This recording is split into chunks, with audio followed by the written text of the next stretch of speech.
This is the Pulsar X2 Crazylight, one of the most anticipated if not the most anticipated release from Pulsar ever. Now admittedly it's been a little while since I covered any Pulsar products here on the channel, but the Crazylight appears to be the start of a new era for Pulsar, as this mouse is, in my opinion, the most impressive mouse Pulsar has ever released, and it's also the lightest out of their entire lineup, at least for now. So in today's video I'm very excited to take a deep dive into Pulsar's latest release, talk all about what changes Pulsar has made to the old X2 V2 Mini shape, talk about spec improvements, how Pulsar achieved the significantly reduced weight, and all about the mouse's pros and few cons in today's episode of the mel0n review. But before we get into it, a big thank you to Pulsar for sending over the Crazylight for review. I greatly appreciate it. They were also kind enough to send over their brand new PC MK2 HE-TKL keyboard, which I used along with the Crazylight over my testing, and the board's actually pretty decent, so big thank you again to Pulsar for sending everything over. As always, this video will be fully timestamped, so if you're looking for a particular topic about the Crazylight, be sure to check the chapters underneath the video. And as I do for all mice I cover here on the channel, I will have a full teardown for the X2 Crazylight coming out a couple days after this video goes live.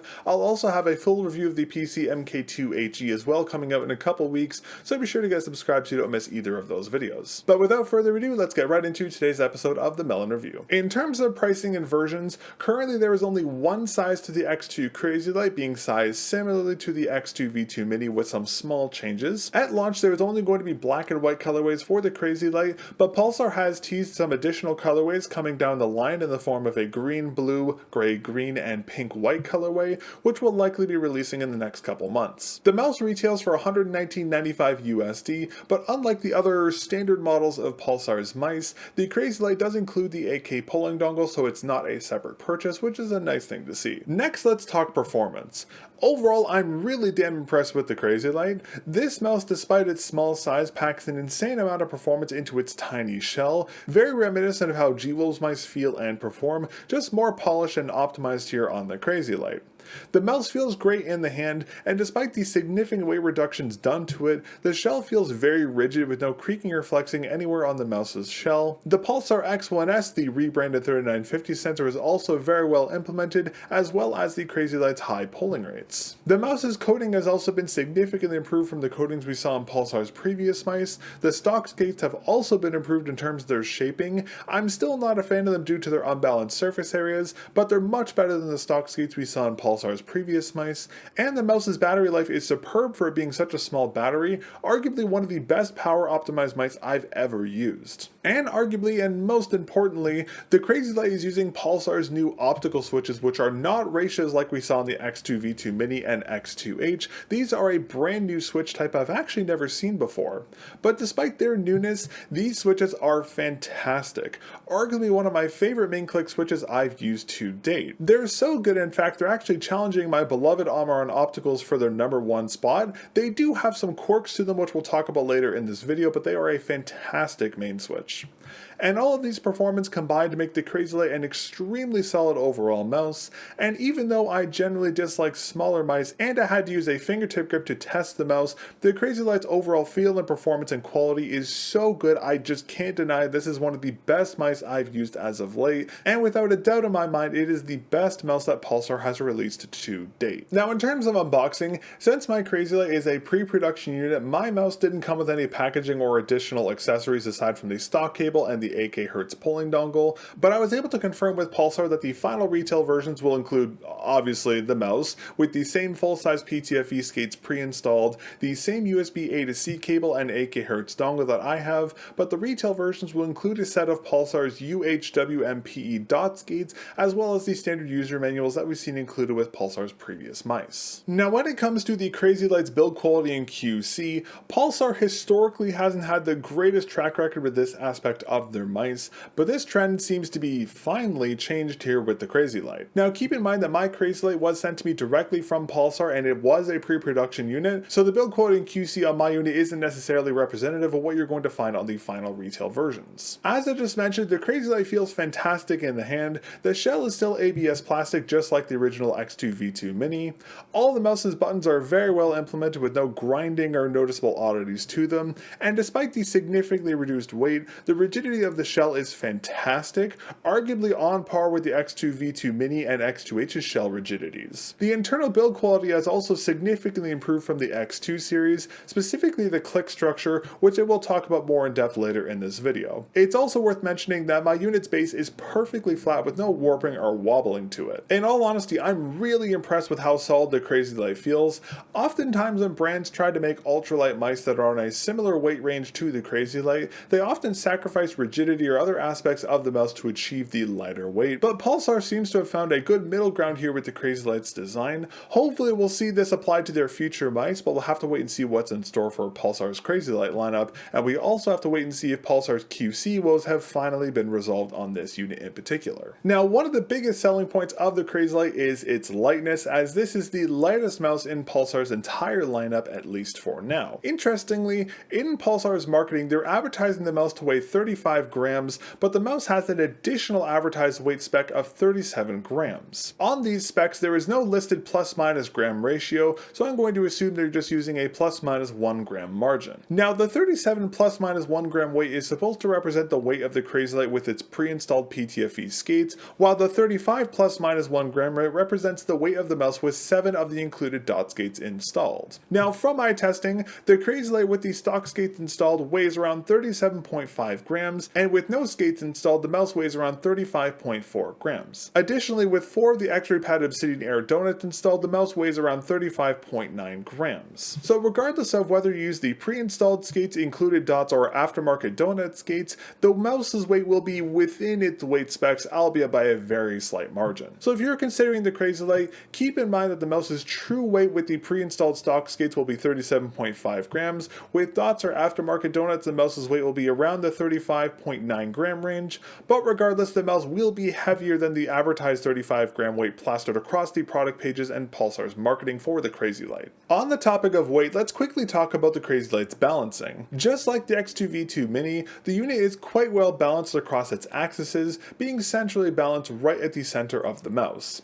But I did notice that the mouse is ever so slightly forward heavy when used wirelessly, not in a way that's going to impact the mouse's usage, but this is something I wanted to mention since a lot of people will be using fingertip grip with this mouse and they might notice this slight forward heaviness. It's also worth noting that due to the weight reductions here, if you use the mouse wired specifically with the included stock cable, the mouse would feel very forwardly heavy, specifically more than the X2 V2 Mini did when I used it wired. This isn't unique to the Crazylight by all means, as all wireless mice are top heavy when used with a cable, but due to the weight reductions here on the Crazylight, the forward heaviness is much more pronounced here on the Crazylight than it is on other heavier wireless mice. Now, in terms of shape, as I mentioned earlier, the Crazylight shape is based on the original X2 V2 Mini, but due to some structural changes, the Crazylight shell is slightly different. But what hasn't changed about the shell is that it is still a symmetrical shape, right hand optimized as expected, but still usable with left hand. You just won't have access to side buttons. In terms of dimensions, compared to the X2 V2 Mini, which measured 115.6 by 60.6 by 36.7 millimeters, the Crazylight measures 115.6 by 61 by 36.6 millimeters. While the changes between the two versions shells aren't significant, I did notice a difference between the two mice, a very slight difference, but a difference nonetheless. In terms of the Crazylight's shell profile, from the top we can see the standard symmetrical shape with the thinner front half and slightly wider rear. The mouse has a slight hourglass shape to it, just like the X2 V2 Mini did, but it's not very noticeable when looking from the top. Flipping the mouse over, we can better see the mouse's slight hourglass symmetrical shape and its more rounded rear profile. From the sides, we can see the Crazylight's hump profile with its more rear-focused hump design that's positioned around 10 millimeters back from the mouse's midline. We can also see that the shell's curvature is much more aggressive towards the rear of the mouse and less so towards the front of the mouse, as it has a more gradual slope to it. From the front of the shell, we can see the gradual forward shell curvature I just mentioned,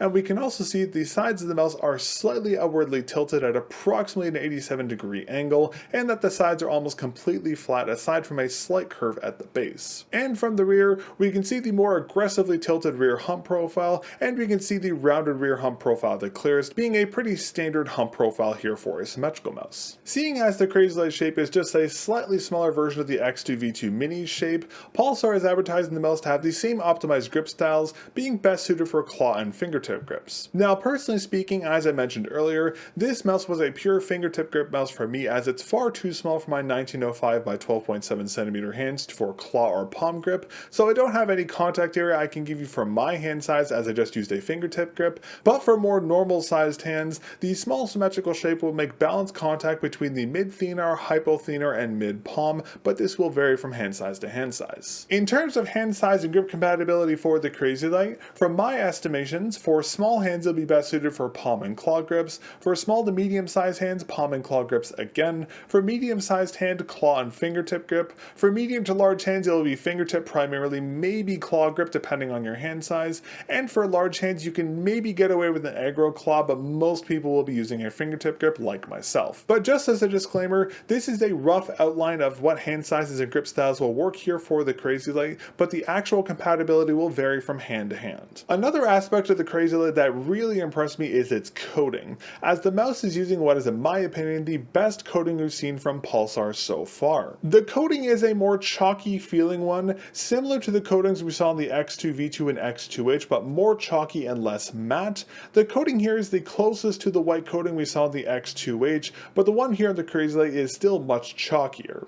The coating feels most similar to the chalky coating we saw in the Centali S10 in my opinion, which is a very good thing as that mouse's coating was absolutely fantastic, and I'm very happy to see such a similar coating here on the Crazylight. Now the coating, due to its chalkier feeling, does have that fine grit feeling to the hand, but it does perform exceptionally well with both dry and sweaty hands, and even with my very sweaty hands, the Crazylight's coating performed extremely well over my testing, and I never had any issues with my grip slipping during use even though I was using a fingertip grip. But just like all great coatings, the coating does attract dust, debris, and oils from your hands like a magnet, so the mouse will have that grimy look to it, but you can easily clean it off with a microfiber cloth. But because of this, if you're picky about the appearance of your mouse, I'd avoid getting the black and gray colorways, stick to the green, pink, or white colorways as the lighter shells won't show the grime picked up by the coating nearly as much as the darker colorways will. Now before I move on to the next section where we're going to talk about the main clicks themselves in the Crazylight, I wanted to quickly talk about the mouse's click structure,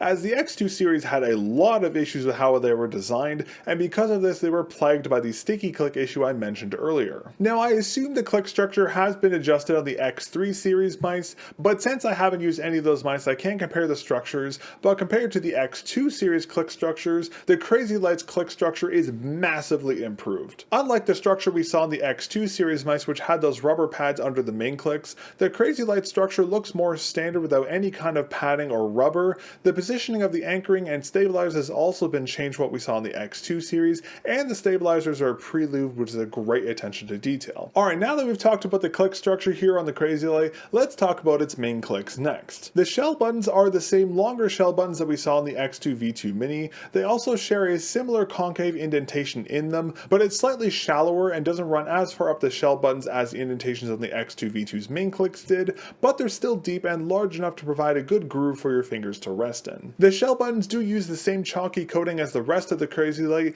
and combined with the shell clicks indentation, it's very easy to keep your fingers anchored on the shell clicks, which is awesome to see. And as I mentioned earlier, due to the improved click structure, the Crazylight's shell buttons are very well stabilized and don't shift or wobble at all during use. And another great attention to detail is that the main clicks are still indented into the Crazylight shell, so regardless of where you place your fingers on the upper part of the mouse's shell, the main clicks will be free of any interference related issues that you'd find on mice with non-indented clicks. This is especially important on a smaller mouse like a fingertip grip mouse, so I'm very happy to see this here on the Crazylight. In terms of audio test from the main clicks, I'll give you a quick sound test here.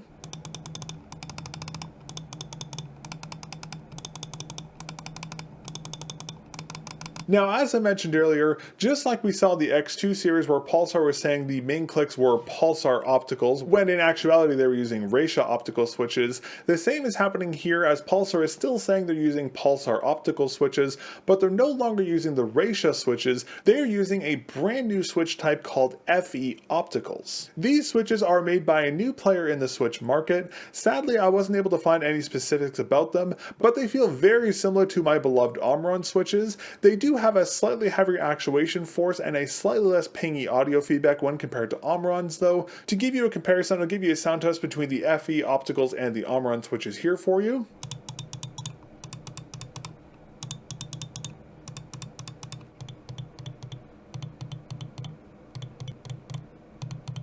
Now, personally speaking, I actually really like these FE optical switches, which isn't exactly surprising as I love Omrons and these switches are essentially identical, but regardless, these new switches are a massive improvement over the ratio switches we saw in the older X2 series mice, as these switches still have that optical feel, but they're lighter and snappier than the ratios in my opinion. Now, in terms of click feeling, as expected, the click weight is slightly above average, being around a 5 out of 10. The buttons have a low to medium amount of both pre and post travel on both the main clicks, and both of them have a nice snappy rebound to them, so despite the longer pre and post travel, the Crazylight's clicks still feel very spammable. Both the main clicks feel consistent in terms of actuation weight, pre and post travel, and rebound across the shell buttons, but the actuation weight of the switch does get a little heavier the closer you get to the top of the shell buttons, so keep this in mind if you have a fingertip grip and you click towards the top of the clicks, they will be a little heavier than expected. And as I mentioned earlier, due to the changes to the click structure, there is no padding or rubber underneath the main clicks like there was on the older X2 series,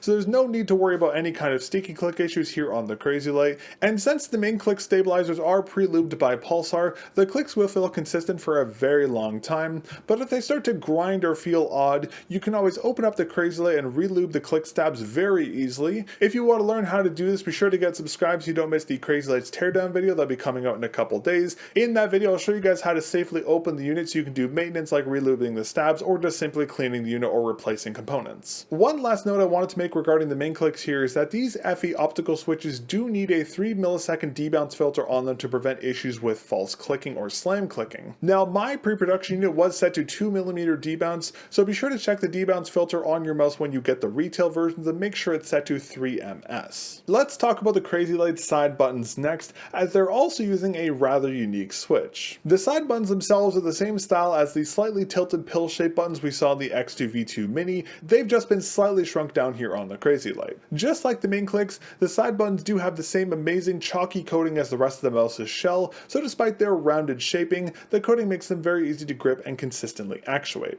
Now, the positioning of the Crazylight side buttons is the same as they were on the X2 V2 Mini, being positioned slightly forward of the mouse's midline and ever so slightly forward tilted. And despite their smaller size, the side buttons are very well anchored and stabilized, and the buttons don't have any tilting to them or wobbling to them, even when force is applied to the sides of the buttons. In terms of audio feedback, I'll give you a quick sound test for the side buttons here. Now, just like the main clicks, the Crazylight side buttons are using a new switch we haven't seen used on Pulsar's mice so far, at least to my knowledge, but unlike the FE opticals, we've actually seen these new side button switches before. Just like the Hitscan Hyperlight, the Crazylight is using the TTC brown shell blue dot micro switches, a welcome sight as these switches perform fantastically on the Hyperlight. The side buttons have an actuation force similar to the main clicks, feeling around a 5 out of 10. Both buttons have essentially no pre-travel and a low to medium range of post travel, more around the medium range if you press the buttons in fully. Both buttons do have a great snappy rebound to them, so just like the main clicks, despite the longer post travel, they feel very snappy and very responsive. And both side buttons feel consistent in their actuation weights and post travel across the shell button surface, and as I mentioned earlier, the side buttons are very well stabilized and they have no wobbling to them. Now, the Crazylight scroll wheel has been changed from the scroll wheel we saw in Pulsar's previous mice. The wheel is still plastic with a rubber texture wrapped around it, but instead of the slightly rounded linear texture we've seen on Pulsar's older scroll wheels, the Crazylight scroll wheel has a thin dotted linear texturing to it, but the rubber is flattened and not rounded. Now, compared to the X2 V2's mini scroll wheel, there is a noticeable difference in the gripability, as I can scroll my X2 V2 scroll wheel when gently rubbing my finger across it, but not on the Crazylight scroll wheel. I definitely wish Pulsar stuck with the more rounded linear texturing, but realistically it doesn't make a massive difference, and this is much more of a personal nitpick. Inside, just like we saw in the older X2 series mice, the Crazylight is using the same Pulsar blue encoder. Now, there's no branding on the scroll wheel aside from the Pulsar naming, but there is a little 9S engraved in the frame. Now, this 9S might ring a bell for some of you, as we've seen this spec convention many times here on the channel, as F-switch scroll wheel encoders use this naming on all of their scroll wheels, many of which we covered here on the channel before, and by this we can tell this is an F-switch 9S encoder, just rebranded with with a Pulsar branding. The scroll wheel has a similar scroll force to the X2 V2 and X2H, being around a 4.5 out of 10 with semi-pronounced scroll points. Now the scroll points here are weaker than I personally like, but the wheel is decently controllable and the scroll points are pronounced enough to prevent accidentally scrolling the wheel when you scroll wheel click. But interestingly enough, the scroll wheel isn't anchored in by that support structure that we saw in the X2 series mice anymore. Instead, the scroll wheel is anchored in place by the top shell. Now when I first saw this, I was initially a little concerned that the wheel was going to feel wobbly because it wasn't anchored as good because it didn't have this support structure, but the wheel stabilization is actually great and it doesn't feel any different from a stabilization we saw in the X2 series, which is awesome to see. I just wanted to note this change because I know that unique stabilization arm in the X2 mice was rather unique. Now for the scroll wheel switch, the Crazylight is using a pillar switch, the same kind we've seen used in the Hitscan Hyperlight, Sora V2 and many other weight optimized mice recently. This pillar switch gives the scroll wheel click an actuation force of around 6 out of 10, heavier than both the mouse's main and side buttons, and since the switch is a pillar design, it has a less than ideal rebound when compared to mice that use a full-size switch through scroll wheels like the older X2 series mice. The scroll wheel is still usable by all means, I'm just personally not really a big fan of these pillar switches. In terms of the sensor and MCU, as I mentioned earlier, the Crazylight is using the same Pulsar X1S sensor we've seen on the ES and X3 lineups. This sensor is just a rebranded Pixar 3950, just like the countless other custom sensors we've seen used lately. But just like we saw the X2 V2 Mini, the sensor is positioned right at the midline of the mouse on its X and Y axis, so it is centrally focused, so there's no odd sensor positioning like we saw in the Hitscan Hyperlight. Now the X1S or 3950 sensor here has the usual specs we've seen on every other 3550 released recently, having a max DPI of 32,000, which can be adjusted by 10 DPI increments, 3 LOD levels of 0.7, 1, and 2 millimeters. The sensor also has motion sync, ripple, and angle snapping enabled, and these settings can be turned on or off in the Crazylight software. But oddly enough, the sensor doesn't have the tilt setting available, which is kind of odd as both Razer and Wiseowl's 3950s have these features enabled by default. Hopefully we'll see Pulsar enable this feature down the line on the X1S sensor, as this is a very useful feature for people like myself who use an angled grip. And for MCU, the Crazylight is using the tried and true Nordic 52840 MCU, the usual choice for most if not all high performance mice available on the market. Now in regards to high polling rates, unsurprisingly, as the mouse includes Pulsar's 8K polling dongle, the mouse does support 125Hz to 8000Hz via the 2.4 GHz wireless connectivity, but sadly, the mouse is capped to 125Hz to 1000Hz on its wire connectivity. I was really hoping we'd see some higher polling rates available over the wire connectivity, but it looks like we're going to have to wait a little longer for that here on the Crazylight. But over my testing, both the wireless and wired polling rates were very well implemented, as we've always seen on Pulsar's mice. I wasn't able to test the 8K due to the age of my system, but the 2 and 4K polling rates were perfectly implemented, and I didn't run into any issues over my testing. Speaking of high polling rates, let's talk about the battery next. Given the mouse's Crazylight naming, the focus when designing it was weight, and as such there have been some pretty big changes to the battery here compared to the older mice. Unlike the X2 series mice which use 300 mAh batteries, the Crazylight is using a much smaller capacity and lighter 200 mAh battery. Now interestingly enough, Pulsar isn't giving any battery life estimations on the Crazylight's product page as of recording this video, so I don't have any official battery life estimates I can give you, but from my testing setting the mouse to 1600 DPI motion sync enabled, the LED on set to solid color and the auto sleep set to 30 minutes, on 1K Hz it lasted 45 hours, on 2K Hz it lasted 33 hours, on 4K it lasted 20 hours, and on 8K it lasted 13 hours. But keep in mind that this battery life data was measured over constant motion. The actual battery life of the Crazylight will likely be slightly longer as you won't be constantly moving your mouse during use, and auto sleep will kick in to prevent any unnecessary power loss. And in terms of charging, the Crazylight charged from 0% to 100 in approximately 108 minutes or 1.8 hours, charging via the included stock cable plugged into my PC. Now while Pulsar has done an absolute stellar job with the battery optimizations here for the Crazylight, as its battery performance is exceptionally good for a 200 mAh battery, I do have one problem with the battery's physical installation. Since it's installed on the base of the shell here under this honeycomb design, if you remove the stock skates to use the included dot skates, the base adhesive pad for the battery will peek through this honeycomb design on the mouse, and over time this area will get filled with dust and debris. I would much rather see Pulsar make the area under the battery completely solid. Yes, it would add a little bit of weight, but I'd much rather have this area be solid and not be a magnet for dust and debris. We saw the same issues on the recent final MELS releases, so hopefully Pulsar can have a fix to this and they'll apply it to the retail batches of the X2 Crazylight. Another area where Pulsar has done a fantastic job here on the Crazylight is its software. Now before I talk about this in depth, I wanted to quickly clarify that the software I'm using here is a beta for the pre-release version, so the software and its features might slightly change on the final retail release version of the software. Now currently there is only an installable software for the Crazylight. I was hoping to see a web-based software, but as of recording this video there's only an installable one. The software itself though is actually quite good despite being an installable version, very similar to the software that Pulsar used for the X2 series mice, just with a bit of a facelift. Now the Crazylight supports 4 onboard memory profiles, and you can swap through these either via the software or you can bind one of the mouse's buttons to swap between them.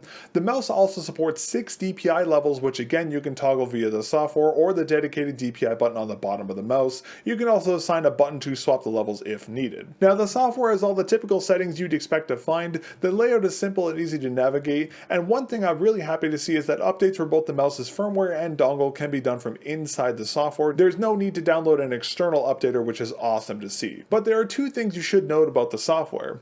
Firstly, all performance things like angle, ripple snapping, and motion sync are disabled, so be sure to enable those if you want to use those.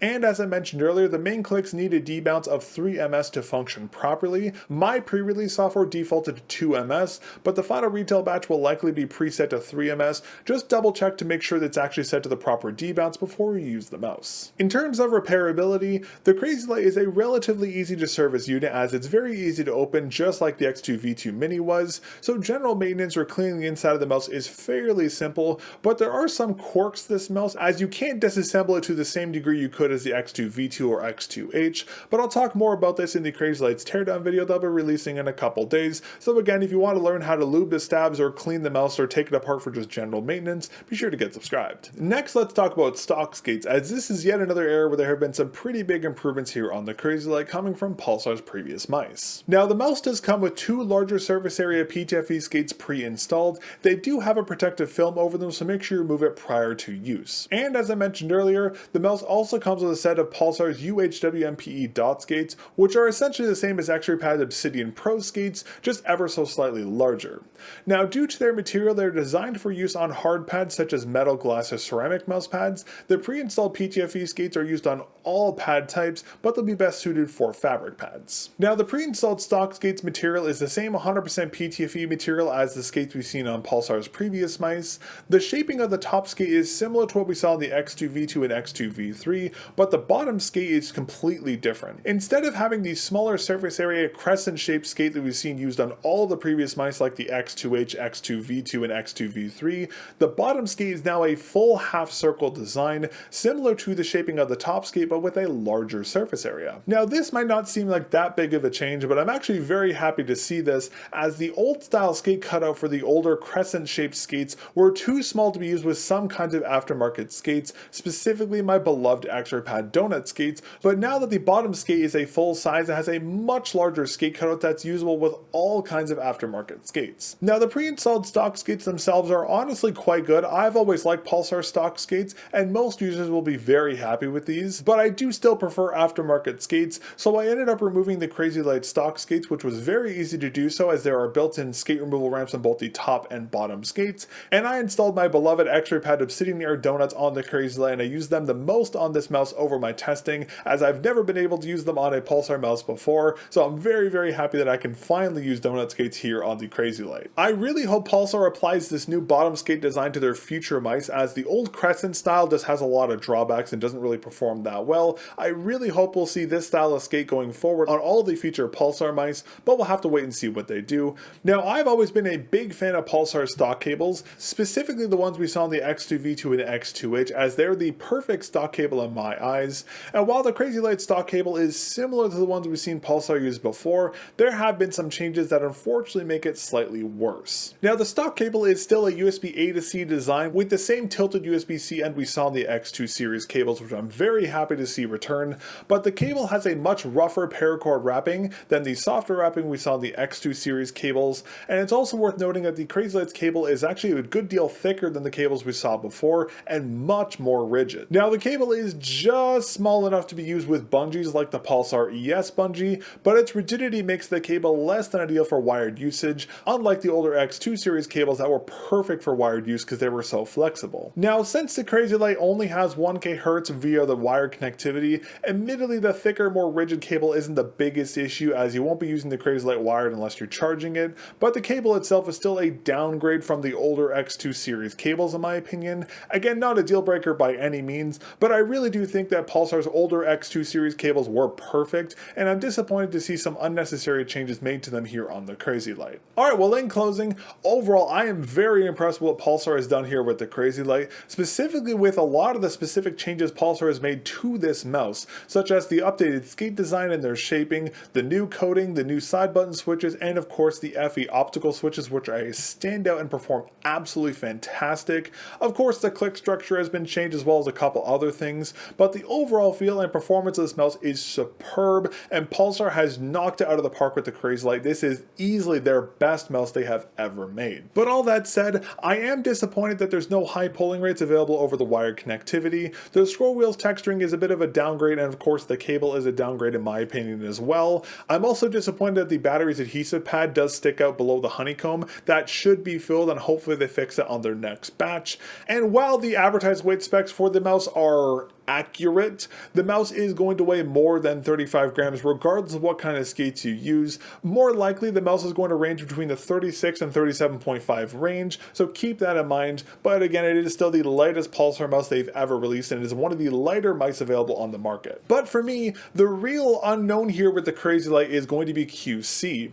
While my unit feels fantastic, it was sent by Pulsar, and we have yet to see how the retail batch's QC is. I really hope the retail batches feel as good as my pre-release unit, but we'll have to wait and see. But aside from the bit of an asterisk with the QC, overall I'm very impressed with the Crazylight. This is, in my opinion, the best mouse Pulsar has ever released, and I really hope we'll see Pulsar do the same thing they've done here with the X2 Crazylight to their other lineups and sizes of their mice. I would love to see a medium Crazylight version of the X2H or the original X-Lite shape, but we'll have to wait and see what the future holds for Pulsar. But if you'd like to learn more about the Crazylight or pick one up for yourself, check the product links down below in the video description. Alright, well that wraps up everything for this episode of the mel0n Review. Thank you very much again to Pulsar for sending over the Crazylight for review. I greatly appreciate it. As I mentioned earlier, we'll have a full teardown for the Crazylight as well as a review of their PC MK2HE coming up very soon, so be sure to get subscribed so you don't miss those videos. Big thank you to our channel members Yuki89, Prince, It Was Luck, and Lunaris. Our channel members make what I do here on the channel possible with the in-depth reviews in the Teardown project, so thank you very much to all of our channel members for your continued support. If you'd like to support what I do here on the channel, you can of course become a member here on YouTube for only $2 a month. That is one of the best ways to directly support the channel, or you can use code mel0n with a 0 over at Lethal Gaming Gear, Potent Gaming Gear, MetKeys, TJ Exclusives, and a couple other retailers to save yourself a couple bucks off your orders and help directly support the channel. Thanks again for watching my review of the Pulsar X2 Crazylight, and I'll catch you all in the next episode of the mel0n Review. Peace.